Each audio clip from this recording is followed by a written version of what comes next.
Hey guys, thanks for joining us for Bands at the Bar, hosted by Lefty's Live Music. I'm Chad Taylor. And with me today are a couple of guys from Hemlock. Say hello to... What's up? I'm Brian Smith, drummer for Hemlock. Hello. What's up? I'm Jesse. I play guitar for Hemlock. Cheers. We're doing some Tito's for breakfast. Cheers. Are you joining us? Apparently not. Oh! Rita, our bartender, is dropping the ball, so... But I haven't eaten today. This is literally breakfast. Oh, this is the Breakfast of Champions. Breakfast of Champions I like with Hemlock. And Here we go. it's kind of. Oh, here we go. Oh, and you're joining us. Rita's going to join us. Rita the bar. Thanks, All right. Rita. You are my favorite Cheers. bartender. All around. Cheers. Cheers. Delish. All right, guys, we're just going to jump right in things here. I got a few questions to start with. Really important burning stuff.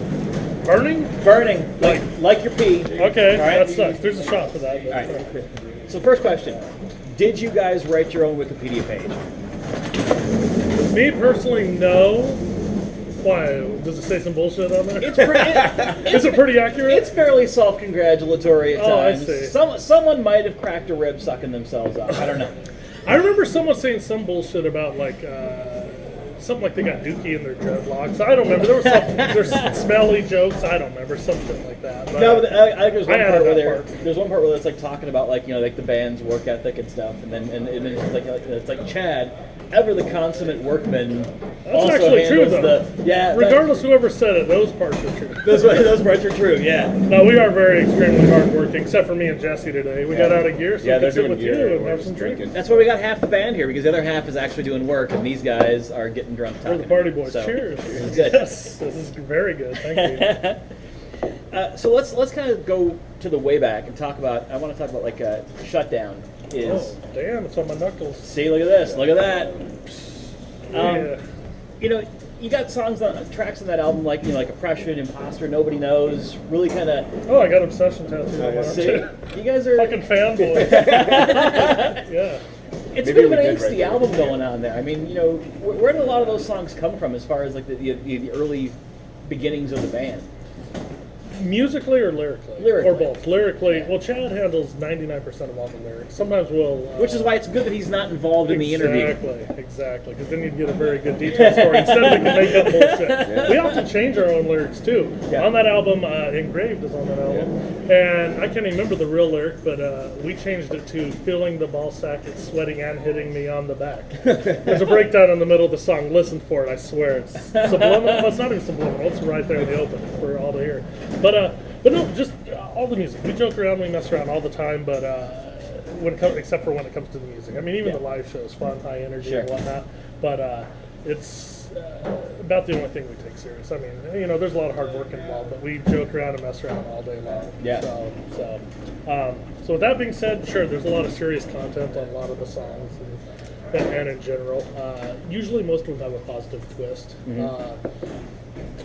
So, even, well, let's kill your children. That's not a shut down. No, yeah. So, I'm not that big of a fan of the band. I don't even know what songs the albums are. Right. So What do we whatever. play? I fake it most of the time. Yeah, It's all just Go through the motions. right. Yeah. Exactly. But I mean, does the music, does it come from a place of honesty as far as Chad's lyrics? Is he writing from experience, or is this kind of A lot of times, personal experience, things we've been through, things we see. Like I say, not everything. Actually, a lot of them do have a positive twist on it. And everything. Yeah. You can hear something, hear a title, and think it sounds harsh, whatever. And then you get into the lyrical content, and some things can be open to interpretation, but a lot of it is, our song "No Time for Sorrow" is the best example, where it's like just about being positive. Life's too short, Right. and live. It might be your last day, So. And so creatively, how does that dynamic work? Does Chad kind of come in with like a finished song and bring it to you guys then, and you guys kind of hash out melodies from there, or how does that work? That part kind of gets to be a little bit of, I would say music majority of the time. Every song's different. Sometimes Chad will have a lyrical idea, we'll write music around it. But I'd say a big majority, back in the day and even on our newest album that we recently did, Mouth of the Swine, me and Chad got together during the winter, being in the Midwest now, you know, it's a little snowy out, so I drive up and we just go back to the basement, old school style, and start jamming. Yeah. And film it, get some riffs, because I'm not going to remember the shit, you know, 2 hours later. So I can refer back and relearn what I just did, you know, but we'll jam on some stuff. So for this one, we came up with a lot. James had a couple riffs and brought those to the table as well. Then we kind of formatted. So I think at this point we all know the Hemlock style and groove and overall vibe and sound. So we kind of write within, not our parameters, because we do like to push each song and each album a little bit, but at the same time we're going to have something so way off left field, like that ain't even Hemlock, you know, style. Yeah. But yes, so majority time I'd say we come up with music first, and then Chad will take it, come up with lyrics. Chad's great at lyrical content and topics and everything, and we all kind of come up with some melodies here and there. And James is also a great singer, so Yeah. you might write some, like, you know, retarded lyrics, but Chad will say, no, say these in that melody, and then it'll be good, man. That'll be cool, you know.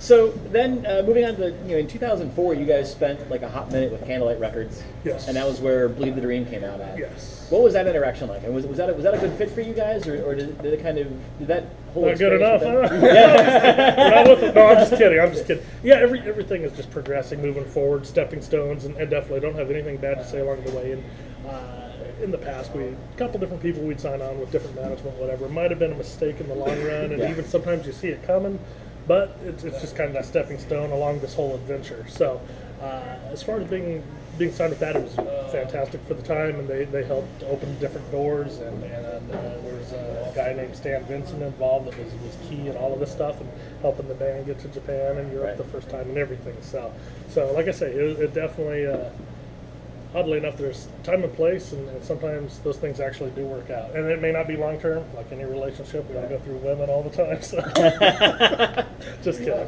Some of them stick around for a couple of months, but So from a technical standpoint, as far as what you guys do, like in the studio, or, you know, technically, what's the difference for you guys between having a label and being an indie, and as far as production and what you guys actually do? well, we did something a little bit different as well. As in theory, nothing has ever been signed where it's like you have the label breathing down your neck. You have a deadline. You got to get these songs done. You got to have the album done by this date. We, again, like I said, Vincent helped us learn the concept of leasing albums. So we'll go in on our own time, produce an album, have it finished, have the artwork, have basically everything but pressed, or maybe even pressed. Yeah. And then you approach these different labels and be like, hey, we got a finished album. Do you want to distribute, lease it, whatever?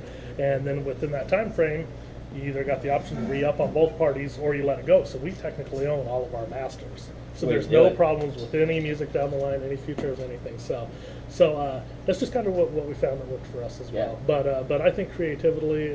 Is that a real word? That sounds nice. good. I like Good. it. That's a off good the tongue. pronunciation Thank you. right there. It came out That's, so yeah, smooth. it rolled off I had the to tongue. question. Yeah. Yeah, it did. But I would say everything is. It's been a different process every album, but I do like not having the pressure and worrying about like, oh shit, we only got an hour left, and we're down $1,000 over budget, whatever. You know, Right. just kind of get in and don't stifle the creativity, I guess. Now, you cats started in Las Vegas, Yep. and then, like you said, you've been, you know, a lot of time in the Midwest now. I know you've done a lot of recording here in Iowa. What brought you guys to this part of the country on a semi-permanent basis? Well, Jesse already lived Yeah, I here. lived here. I met him in Missouri. his fucking fault. Right? I met him in Missouri. No. Chad and his wife bought a house in Iowa quite a few years back, Yeah. and their house is now paid off. So it's a lot cheaper in the Midwest, and it's nice and friendly people, and Yeah. beautiful weather most of the time. You know, winters don't scare me, but when it's green, it's beautiful. But That way you can get to the coast faster. that's too. true too. It's good Yeah, if you wanna centrally go east or located. west, Yeah. it's Right. right in the middle. Yeah, So. but their house payment at the time was cheaper than the storage unit was in Vegas. So it's like something's got to get Right. basically. So it just kind of made sense, and then I moved out probably a couple of years shortly after them to the Midwest as well, and we're all me, Chad, and Jesse are all within almost about an hour of each other. James lives in Texas, Yeah. So don't hold that against us. Just kidding, Texas. But so he's the only one that will fly in or drive in before tours and whatnot. So when you guys get back to Vegas, is it like a kind of like a prodigal son situation? Are you guys welcome back? And Definitely, it's a family reunion. They miss you over there? Oh yeah, definitely, sure. But a lot of even our old school friends and fans have all branched out. It's strange. Everyone goes everywhere, and you'll run into people every night on tour, and we're like, I know you, but Yeah, not that's from when we where. go tonight. Yeah, crazy. Some guy hadn't seen us in 15 years. Like, dude, I used to come to your mom's house in the basement when you guys were practicing and shit. So, Yeah. so that's pretty funny. But yeah, like I said, it definitely is. It's more of a party family reunion every time we come back. But it's like that in a lot of towns that we show up Right. to. It's just like, all right, game on, you know. So let's talk a little bit about the live shows. I know that you guys are like a big fan of the Wall of Death and kind of really getting fans involved, interactive in the live shows. How important is that kind of, freewheeling kind of experience to what you guys do live on stage? I think just anything we produce a lot of high energy and just fun vibe. Again, to use the word party again, it's more of a party than like we're tough metal guys. You know, that works for some, but for us, we're like, it's okay to smile and jump around, have fun, Right. cheers, have a drink, show us your titties, whatever. Show us your dicks, we don't give a fuck, whatever. Or both, if you get in the right situation, right? I have a couple tranny stories, actually. One I was drunk, the other one I knew fully aware what was going on. So.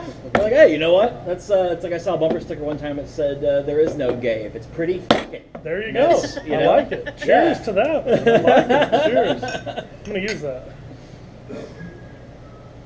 James is never going to get laid. Just kidding. He's how that work. All right, guys. I think it's as good as point.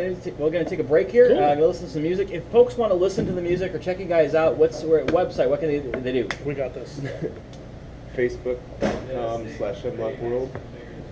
YouTube.com/Hemlock World. Hemlockworld.com. You guys are all set. Twitter, Reverb Nation, all the deal. We're all over the place. I recommend coming to a live show, experiencing it live, buying a CD. We'll sign it. We'll give it a mushroom print, CD's nuts. Sharpie. CD's nuts. DougNasty.net is a great website. All right, guys. James's favorite. Here's some Hemlock. We'll be back in a minute. Cheers.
Hey guys, we're back. I got Brian and Jesse from Hemlock with me here over at Lefty's Live Music. Bands at the bar, White Russians, Guinness. We're sucking it down, man. Maybe next time we can do bands in the bathroom, maybe. We talked about that. Did you really? It's That's a possibility. great. So Right. we might kind of get everybody down on the shitter at one time. Oh, and just there you kinda go. talk. Yeah. So it's a possibility. Early on, not Next the time, end of the yeah, night. next We time did you that guys come once. back, we'll put it someplace else. Okay, sounds good. Experience. I mean, this is great Change your here. location. Yeah. Yeah. So I want to talk. We left off talking about kind of the fan experience and kind of how the live shows work out. I want to get back into that a little bit because I mean I know you guys do. You spend a lot of time after shows, hanging out, talking to people. You're very interactive as far as signing stuff. We actually got a letter for you guys today. Is it like from- cease and desist or like Yeah, right. restraining order? Or Please something? stop. No, this guy's like all like Oh, shit. he's sad that he can't make the show. Oh man. And he wants you to send him some shit. Yeah, He nice actually penmanship. he put a little self-addressed stamped envelope in there and be like, "Hey guys, send me some stuff." So Okay. so your fans are clearly Very cool. well aware of how interactive you are and how accessible you guys are. Sure. Has it always been that way for you guys, or has something's kind of evolved, or? No, always. We've always been out going, sit and have a drink at the bar. And there's a lot of people that are truly rock stars. What is this? Thank you. Cheers. Oh, What is it? second half of the show, more shots. Cheers, guys. Mystery shot. So It is. This is the cum shot. Let's see if I can get it. Is this piss? This is the we money talked about one. The yeah. Ooh. Oh. Ooh, yeah. Already Throw it drunk. I around. love it. Throw it. Fuck it. Cheers. Done. Cheers. Done. That's how we do things. in Yeah, Iowa. right. But no, we've always been very involved and interactive at the shows. And I know these days there's a lot of pay, the meet and greet type of deal. But I'm like, we'll just come fucking sit at the bar, have a Have beer a with you, drink, fuck yeah. it, maybe titty fuck you, whatever, It happens.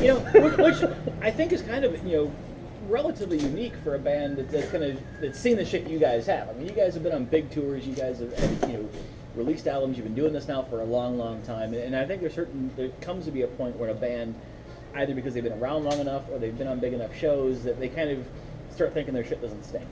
Yeah. And so you guys are still well aware that you smell, and that's nice. I appreciate We that. do. I put deodorant on earlier. I got a new shirt on though. Oh yeah, new shirt. That's almost like a shower. Yeah. It's Sure. practically, especially when you're on tour, man. That's got to be the, and you guys tour fairly relentlessly at times, Oh, yeah. and that's that's something that I think a lot of people don't realize is that when you're on tour, just even having some place that has like a washer or a dryer so you can wash your clothes to make you feel Sure. human again Sure. Yeah. is so refreshing and amazing when you're on the Some road. drinks, some AC, Yeah. nice I gals. was gonna say Right. too, that's like one of the most fun things because then you get friends just all over the place. Like you get on Facebook and like on my birthday, I got people from like Ireland and Germany and stuff telling me happy birthday. So it's cool. Like you Right. just have friends all over the place. However, the laundry thing, I'm sorry to segue. For some reason on this tour, my goal is to not do laundry at all. And so far, I haven't done any. I've had to buy 2 new packages of socks from Walmart. But I brought enough underwear and enough shirts that I haven't done laundry yet. He's Everyone had else it. has done it 3-4 times. That is a horrifyingly fucked up goal. It's Yeah. funny though. I mean, So- it's like He gets mad at me because I have bad feet sometimes. it was starting to get there this morning. I was going to tell No you. way. Yeah, Right. it's starting. I to get there. texted him right before the tour. I'm like, hey man, I got like 6 pairs of socks. You think that's good for the whole tour?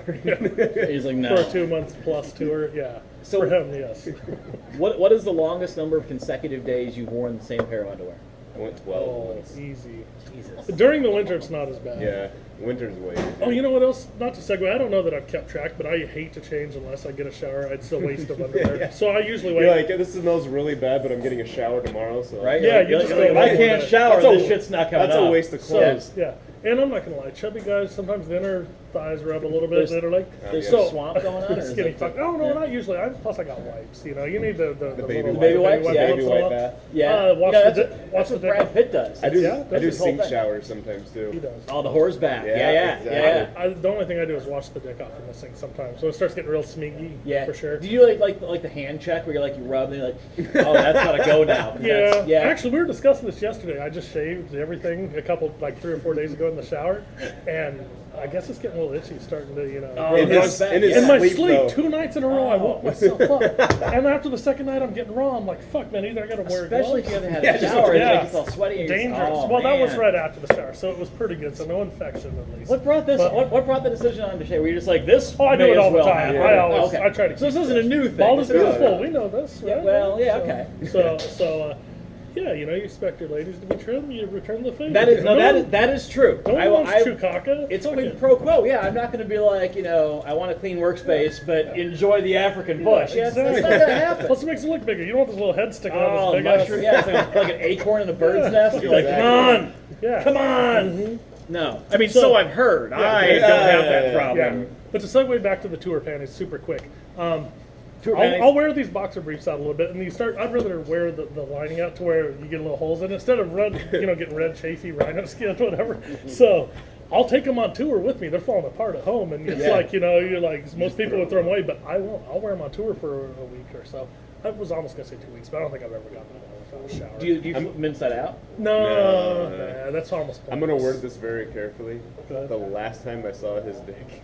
It's because he was getting into his bunk, and there was a whole, like... They were gaping. The last time I saw... I'm not saying every time. I saw his last night. The last time I saw his dick. He put on a helicopter show last night for the guy's nectomorph. I'm like, dude, this has been the second to last day, so I got this has been the calmest tour. I haven't even seen Jesse's dick at all yet, and he finally pulled it out. He's like...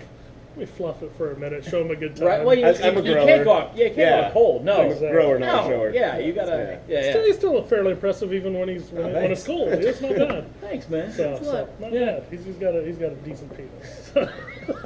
You heard it here first. But in Jesse. Technically, I haven't seen it hard. So the flaccid state or the semi-aroused state are decent. Oh, here's the thing of the tour, though. Oh my God! What? We found out that the drummer from Ectomorph sent a picture of his wiener in a hot dog bun with like ketchup and mustard. It's called the hot full dog. production. Yeah. And we're trying to get the picture. We're There's fighting. a bun in the bus just waiting. He claims he doesn't have it. We're like, you gotta take a new one. We gotta like this whole redo tour. it. No, never. Today he's like, Maybe. tonight. You talk him this into is the it? goal. 7 weeks and we finally got him. I'm like, don't bring it up a bunch. Just wait till tonight. A few drinks, thank you. We will use your help for sure. Cut some tea. I told him I would do it first too. That's like, true. I would buy the I said hot we do dog it at the bun, same too. time. Just almost dock in the middle, whatever. Get the foot long bun going. Right? Oh, yeah. you're generous. Well, the hoagie bun, You yeah. just told him. Yeah. You just said he had a nice dick, you asshole. I think I said Don't cut me short now. Hey. Show the camera. Fuck it. So anyway, the tour panties, I'll wear them, and then finally shower day, a lot of times I'll just throw the underwear away, and they're stringing off by this point. You pulled the ones back out. That one. I did. Some relative's house, I'm not going to say. You threw it away, and then you were like, "Oh, wait a minute! You thought better of it." We recorded the new album, Mouth of the Swine, and we thought it would be funny because we weirded so many people out, but we don't give a fuck because we're desensitized. So we thought it'd be funny to give our producer my tour panties that I recorded in with like a pair of drumsticks and like maybe the gold album, the CD or some bullshit, and frame my underwear like piss stain, fucking blown out leggings, whatever the fuck. But he threw them away. I threw them away at a relative's house. And everyone's like, why the fuck did you throw those away? I'm not sure I like the scare quotes on relative. Well, I'm not blood related, so fuck it. So I threw them away, and first of all, they're like, that's fucked up, you threw them in his garbage. I go, there's a lot of other shit in there, whatever. So we go back about a week or so later after the recording and take some showers, whatever, hit the road. And I pulled the tour panties back out of the garbage. They were still there. There was stuff on top there of was it, too. Like used toilet paper, like snot, So cum, this wasn't like you were like threw it away and then you're like, wait, the second thought. No, this is a week later. I pulled them out and they're later. moist because like people in showers. So Man. I put them in a Walmart that's why bag they and were brought them moist. home and said fuck it. And I dumped them out and I'm letting them air dry and shit. So I might still frame them and give them to our producers. At least you were like, I was like, fuck it, I'm keeping these things Yeah. and I'm gonna put them, and I'm wearing them today. You know what else is funny? straight out. There's so many funny stories. Do we have time for this bullshit? We've got time for all kinds of bullshit. So one day, because all we ate was Little Caesar's pizza because there was nothing by the studio, and with sriracha. So a couple days I had a little taste of the Rhea a little bit. And one time I went to quickly drop them and sit down. 2 little drops landed on the floor of poo. Just a little, like liquid, just plop, plop. So whatever. I finish, I clean up, I'm good to go. Plop, plop, fizz, whatever. I take a picture and come back out and show our producer, the engineer, everyone. I go, hey guys, look at this. They're like, oh, that's gross, that's gross. They're looking at it, they go, wait, that's here. That's at the studio. Why did you do that? And then, I'm like, I didn't like shit on the floor on purpose, man. Wasn't I'm my just- goal. Oh. and then our singer went in. He's like, dude, if the light hits yeah. it just right, you can still see like 2 little like. Because it was like tile like burned and into it. tile Yeah. and it was graded a little bit, so I just wiped it up and a little bit went in the cracks into like fucking like mortar type whatever shit. And if the light hit it, we compared it to Indiana Jones where he has the staff. yeah, right. and The right spot, If the yeah. light hits just right, you can see this little funnel of fucking poo water. It's just like You Indiana can find the Jones. arc through Yeah, that, man. you could. Yeah. Great Awesome. mysteries. I'm told. It's just like and Indiana he, Jones. yes, and we had the first day just to weird out the engineer. Jesse did the Pinocchio. Chad's a great artist. So he drew. Yeah, It was 2 paper towels, and he drew Pinocchio, and then we ripped the nose out, of course. and then He puts his dick through it, and it says "lie to me, bitch." So if he lies, the dick will get hard. So Jesse comes out with this fucking thing, and everyone's like gagging, laughing, and everything. yeah. So I'm fucked up. I think it's funny. So after he's done whatever, I take the napkin. I go to put my tongue through it. My tongue touched the side where his dick was. I was so bummed out. I'm like, oh god. What did it taste like?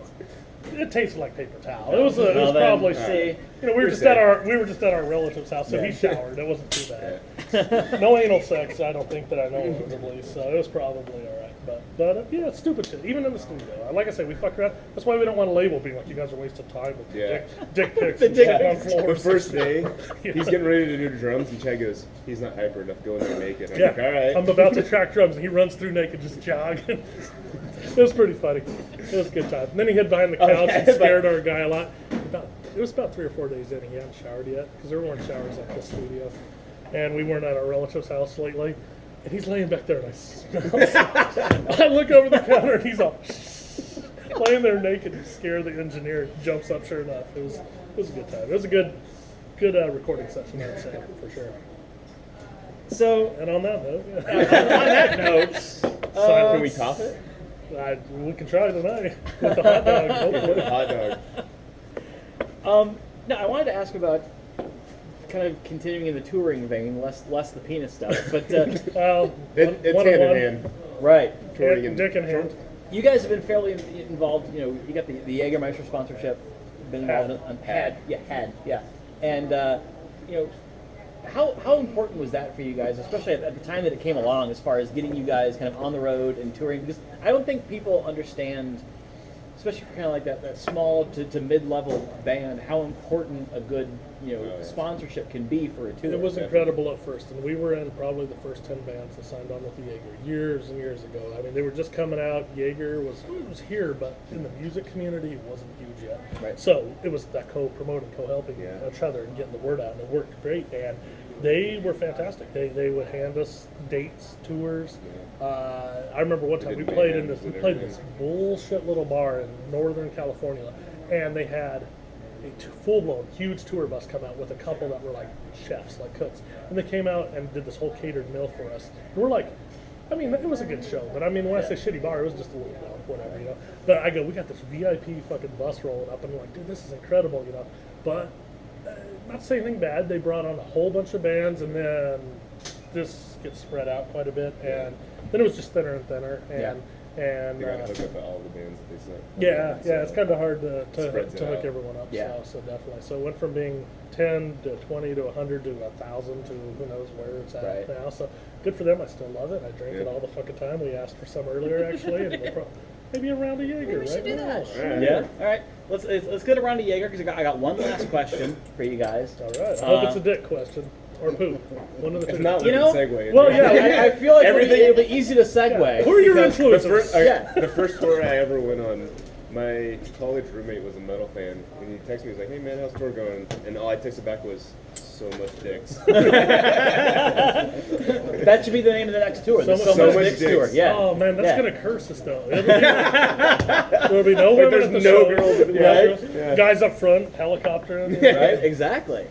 So no, my question is, you are brothers with Chad, Chad the is the singer. singer. I heard a story. Uh-oh. We did take baths together No, when we were and you children. would write ginger on his back. You know this story. Well, let's start with this, Start with a. and then we'll relay Cheers. the whole story. Cheers. You've done your research, man. This is great.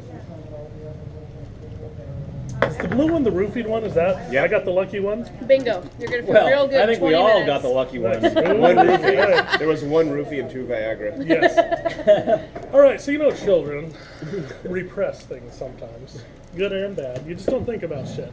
And it was maybe, how long, 4 years ago? Maybe 3, 4 or 4 years 5, ago. yeah. We're driving in the bus, and I don't know what triggered it. I have a flashback. I go, holy shit. And I relive this whole story, and I tell Chad in the whole bus.